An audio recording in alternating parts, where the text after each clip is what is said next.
I was sitting here the other day thinking about all the people I've known over the years, and there's this pattern I keep seeing: smart people, really smart people, making the same mistakes over and over again with their money. And the thing is, these aren't complicated mistakes.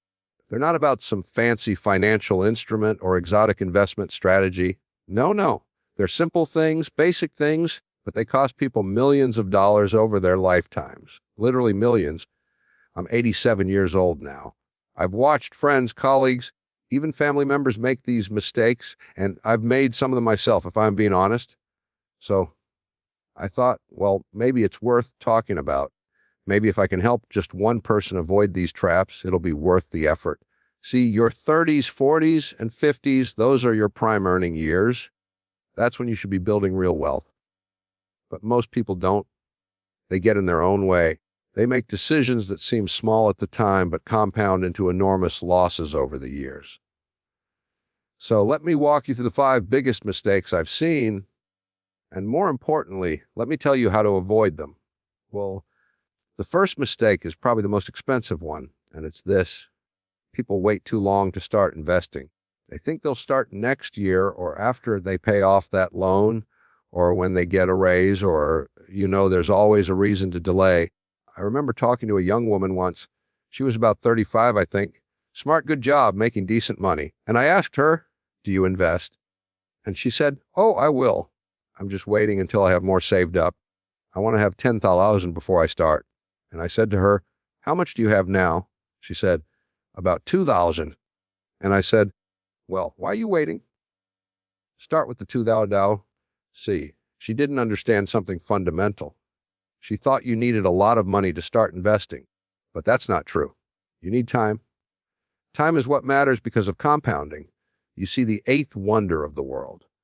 Let me give you some numbers here, and I apologize for getting into the math, but it's important. If you invest 10,000 when you're 30 and it grows at 10% a year, which is roughly what the stock market has done historically, by the time you're 60, you'll have about 174,000.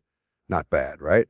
But here's the thing. If you wait until you're 40 to invest that same 10,000, you'll only have about 67,000 by 60. You've lost over 100,000 by waiting 10 years. That's the cost of delay. And if you wait until 50, you'll have about 26,000. You've lost nearly 150,000 by waiting 20 years to start. That's what I mean when I say these mistakes cost you millions. Because most people aren't investing 10,000 once. They're investing regularly over decades. So multiply those losses by a lot. When I was young, and this was back in the 50s and 60s, mind you, I saved every nickel I could. I worked odd jobs, I traded, I did whatever it took. And as soon as I had a meaningful amount, I started putting it to work. I didn't wait for some magical amount. I just started. And you know what happened? That money started working for me. Even while I slept, even while I was teaching or researching, that money was out there growing, compounding, turning into more money. That's what most people in their 30s don't understand. They think they have time. They think, "Oh, I'm only 30. I've got decades to figure this out." And they're right. They do have time. But that's exactly why they should start now, not later. The younger you are, the more valuable each dollar you invest becomes because it has more time to compound. A dollar invested at 30 is worth so much more than a dollar invested at 50. It's not even close. So if you're in your 30s and you're not investing yet, that's mistake number 1, and it's probably costing you more than any of the other mistakes combined. Now, the second mistake I see all the time, and this one really gets me, is people trying to time the market. They're constantly trying to buy at the bottom and sell at the top. They think they're being clever. You know what? Nobody can do that. Nobody. Not me, not the smartest quants on Wall Street. Nobody. I've been at this for over 6 decades now, and I've never successfully timed the market. Never. I've bought things that went down immediately after I bought them. I've sold things that went up right after I sold them. It happens. But here's what I learned a long time ago. It doesn't matter. What matters is time in the market, not timing the market. I remember in 1987, there was a huge crash. Black Monday, they called it. The market dropped 22% in a single day. 22%. People were panicking. They were selling everything. They were sure it was the end of the world. And you know what I did? Nothing. I just held on because I knew something they didn't. I knew that crashes are temporary, but good systems and good businesses last. See, when you try to time the market, you're making two bets. First, you're betting that you'll know when to get out. And second, you're betting that you'll know when to get back in. And you have to be right both times. The odds of that are pretty low. Most people who try to time the market end up doing the opposite of what they should do. They sell when things are scary, which is exactly when prices are low and you should be buying. And they buy when things feel safe, which is exactly when prices are high and you should be cautious. It's human nature. I suppose we're wired to run from danger and chase safety, but in investing, that instinct works against you. I always tell people, if you can't handle watching your investments go down 30 or 40% without panicking, you shouldn't be in stocks, because that's going to happen. Maybe not this year or next year, but eventually there will be a crash. There always is. But if you sell during that crash, you lock in your losses, you turn a temporary decline into a permanent one, and then you miss the recovery, which usually happens faster than anyone expects. The people who get rich in the stock market are the ones who buy and hold. They're the ones who stay calm when everyone else is panicking. They're the ones who understand that volatility is the price you pay for long-term returns. So, if you're in your 40s and you're still trying to time the market, jumping in and out, buying this week and selling next week, that's mistake number 2. And it's costing you a fortune in missed gains, trading fees, and taxes. Just stop. Buy good businesses or broad index funds and hold them forever if you can. All right, mistake number 3, and this is a big one for people in their 40s and 50s especially. It's lifestyle inflation. You know what I mean by that? It's when your spending rises to meet your income. You get a raise, so you buy a nicer car. You get promoted, so you move to a bigger house. You earn more, so you spend more. And on the surface, it seems fine. You're earning the money. Why shouldn't you enjoy it? And that's a fair question. But here's the problem. When your spending increases with your income, you never get ahead. You're always running in place. I see this all the time with people in their 40s. They're making $200,000, $300,000 a year. Good money, right? But they're spending all of it. The big house in the nice neighborhood, the luxury cars, the expensive vacations, private schools for the kids, country club memberships. It all adds up.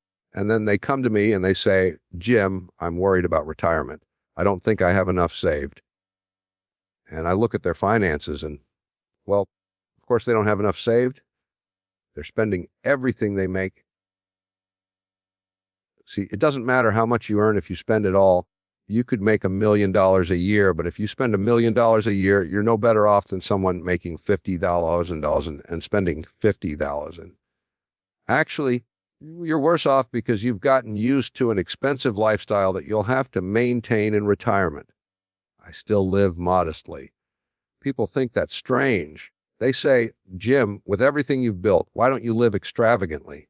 And I tell them, I don't need extravagance.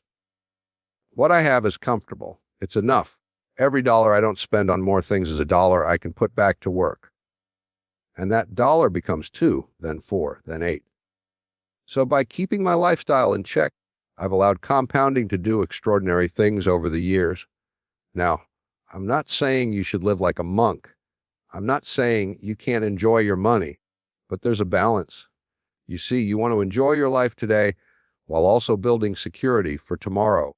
The trick is to increase your saving rate as your income goes up, not your spending rate. If you get a $10,000 raise, don't go buy a car that costs $10,000 more per year. Instead, take that whole $10,000 and invest it.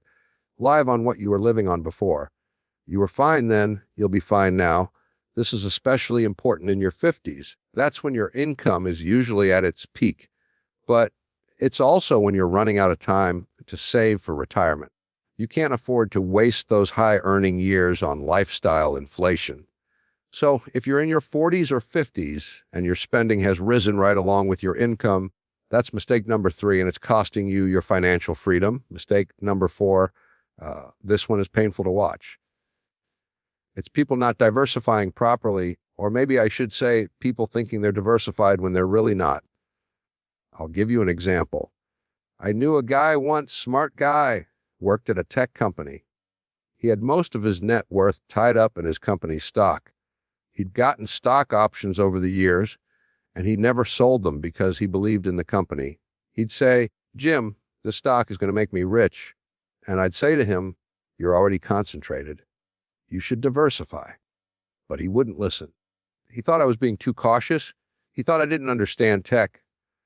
Well, the company went bankrupt and he lost almost everything. Not because he was stupid, but because he made one bet, one big concentrated bet, and it didn't work out. See, diversification is not about maximizing your returns. It's about protecting yourself from catastrophe. It's about making sure that no single investment, no single company, no single sector can wipe you out. Diversification is how you keep what you make. Now, some people think diversification means owning a lot of stocks. They'll say, "Oh, I'm diversified. I own 50 different stocks." But if all 50 of those stocks are tech companies, or if they're all in one country, or if they all do well when the economy does well and crash, when the economy crashes, that's not real diversification. Real diversification means spreading your risk across different types of investments, stocks and bonds, domestic and international, different sectors, different sizes of companies, maybe some real estate. The idea is that when one thing goes down, something else might go up or at least not go down as much. I know this sounds boring. I know people want to put all their money into the next big thing. They want to hit a home run, and I understand that. I really do. But here's the thing. You don't need a home run to get rich. You just need to not strike out. You need to stay in the game long enough for compounding to work its magic. And the way you stay in the game is by not taking risks that could knock you out, by not betting everything on one thing, by diversifying. This is especially true in your 50s. That's when you have the most to lose and the least time to recover from a mistake. If you're 55 and you lose half your money in some concentrated bet, you might not have enough time to make it back before retirement. So, if you're not properly diversified, and by that I mean really diversified, not just owning a bunch of similar stocks, that's mistake number 4, and it could cost you everything. All right? The 5th mistake, and this might be the most insidious one, is not protecting your wealth from major risks. People forget to buy insurance, or they buy the wrong kind, or they don't have an emergency fund. I think about risk differently than most people. Most people think about the risk of not making enough. They're worried about missing out on gains. But I think about the risk of losing what I already have. See, wealth is built slowly over decades, but it can be destroyed quickly. One lawsuit, one medical emergency, one house fire, one bad decision, and decades of work can vanish. That's why you need protection. You need insurance not as an investment. Insurance is a terrible investment, but as protection against catastrophic loss. When I was young, I didn't have much, but even then, I made sure I had insurance. Health insurance, car insurance, life insurance to protect my family. Not because I expected bad things to happen, but because I knew they could happen. And you know what? I've been fortunate. I haven't had any major catastrophes, but I've known plenty of people who have. And the ones who were prepared, who had good insurance, who had emergency funds, they survived. The ones who didn't, well, some of them never recovered financially. In your 30s, you need to make sure you have health insurance and life insurance, especially if you have a family depending on you. In your 40s, you might want to add disability insurance because that's when health issues start becoming more common. And in your 50s, you should be thinking about long-term care insurance. I know insurance isn't exciting. Nobody likes paying premiums. It feels like wasted money when nothing bad happens. But that's the whole point of insurance. You're paying a small amount to protect yourself against a large loss. And then there's the emergency fund. This is money you keep in a savings account or money market fund somewhere safe and liquid that you don't touch unless there's a real emergency. I'd say you should have at least 6 months of expenses saved up, maybe more if you're self-employed or if your job is unstable. This money isn't for vacations or new cars or anything fun. It's for when the car breaks down or you lose your job or the roof starts leaking. The reason this is so important is that without an emergency fund, any unexpected expense forces you to go into debt or sell investments at the wrong time. Maybe you have to sell stocks during a crash to pay for a medical bill. Now you've locked in losses that could have been temporary gains if you just had some cash set aside. I've always kept more liquidity than most people think is optimal. Some people say, "Jim, you're holding too much cash. You should invest it." But I like having cash. It gives me options. It lets me sleep at night. And when opportunities come up, when everyone else is panicking and selling, I have the cash to buy. That's another benefit of having an emergency fund and good insurance. It gives you the mental freedom to take smart risks with your investments. You can invest more aggressively in the market because you know you won't need that money for emergencies. You're covered. So, if you don't have adequate insurance or an emergency fund, that's mistake number 5. And it's leaving you vulnerable to risks that could wipe out years or decades of wealth building. Now that I've gone through all 5 mistakes, I want to step back for a moment and talk about what ties them all together, because there is a common thread here. All of these mistakes, waiting to invest, trying to time the market, lifestyle, inflation, poor diversification, inadequate protection, they all come from the same place. They come from short-term thinking. People focus on what's happening right now instead of what's going to happen over the next 10, 20, 30 years. They want immediate gratification instead of long-term security.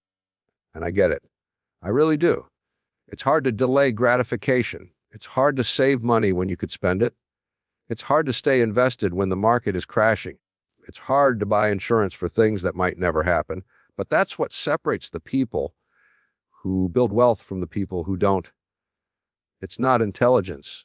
It's not luck. It's time horizon. The people who get rich think in decades. The people who stay poor think in weeks or months. I remember something I once reflected on.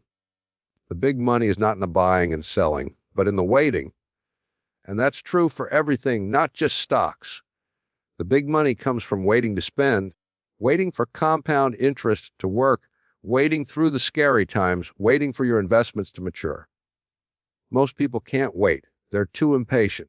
And that impatience costs them millions of dollars over their lifetimes. So if I could boil all of this down to one lesson, one thing you need to understand, it's this. Your financial decisions in your 30s, 40s, and 50s will determine your quality of life for the rest of your days. Those are the years when you're making good money, when you have the energy and the time to build something, when compound interest can still work its magic. If you waste those years, if you make these 5 mistakes, you might never catch up. But if you get it right, if you start investing early, stay invested through the volatility, keep your lifestyle in check, diversify properly, and protect what you build, you'll reach your 60s with real wealth, real security, real freedom. And that freedom, that's what this is all about. It's not about having a big number in your bank account. It's about having choices, about being able to retire when you want, not when you're forced to, about being able to help your kids or grandkids, about not having to worry about money in your old age. I'm 87 years old now. I've been thinking a lot lately about what really matters. And you know what? It's not the money. The money is just a tool. What matters is what the money allows you to do. For me, the money gave me independence. It let me pursue ideas, build models, stay curious and engaged even at this age.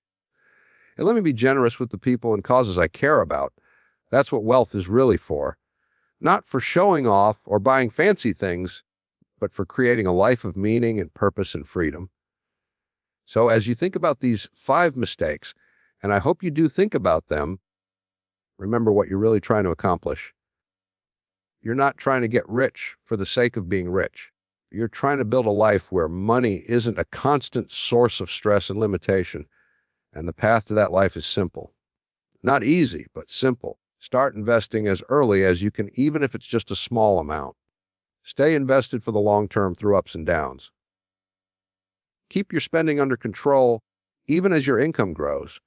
Diversify your investments so no single risk can destroy you. and protect yourself with adequate insurance and emergency savings.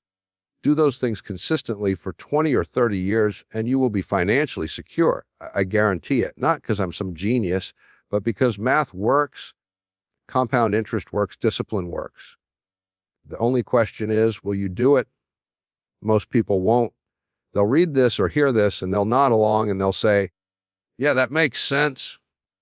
But then they'll go right back to making the same mistakes. They'll keep waiting to invest. They'll keep trying to time the market. They'll keep spending everything they make, and that's fine. That's their choice, but it doesn't have to be your choice. You can decide right now, today, to do things differently. You can decide to start investing even if you don't have much. You can decide to hold your investments through the next crash. You can decide to save your next raise instead of spending it. You can decide to diversify and protect yourself. Those decisions made consistently over time will make you wealthy. Not overnight, not quickly, but inevitably. I think about the young people coming up now, the ones in their 30s. They have challenges my generation didn't have. Student loans, expensive housing, inflation, economic uncertainty. It's harder now in some ways, but they also have advantages we didn't have. Access to low-cost index funds, online brokers with no fees, information at their fingertips, retirement accounts with tax advantages. The tools for building wealth have never been more accessible. So there's really no excuse. If you're in your 30s, 40s, or 50s and you're not building wealth, it's probably because you're making one or more of these 5 mistakes. And the good news is mistakes can be corrected. It's never too late to start doing the right things. Yes, starting earlier is better, but starting today is better than starting tomorrow. So that's what I'd encourage you to do. Don't wait. Don't make excuses. Don't tell yourself you'll start next year when things are more settled. Things are never settled. There's always some reason to delay. Start now. Start small if you have to, but start. And then keep going, keep investing, keep learning, keep improving, one decision at a time, 1 month at a time, 1 year at a time. And before you know it, 20 years from now, 30 years from now, you'll look back and you'll be amazed at what you built. Not because you did anything spectacular, but because you avoided these 5 costly mistakes and let time do its work. That's the secret, if there is one. It's not about being brilliant or lucky. It's about being disciplined and patient, about making the right small decisions consistently for decades. And that's something anyone can do, including you. Well, I think I've said what I wanted to say. Thank you for listening to an old man share his thoughts.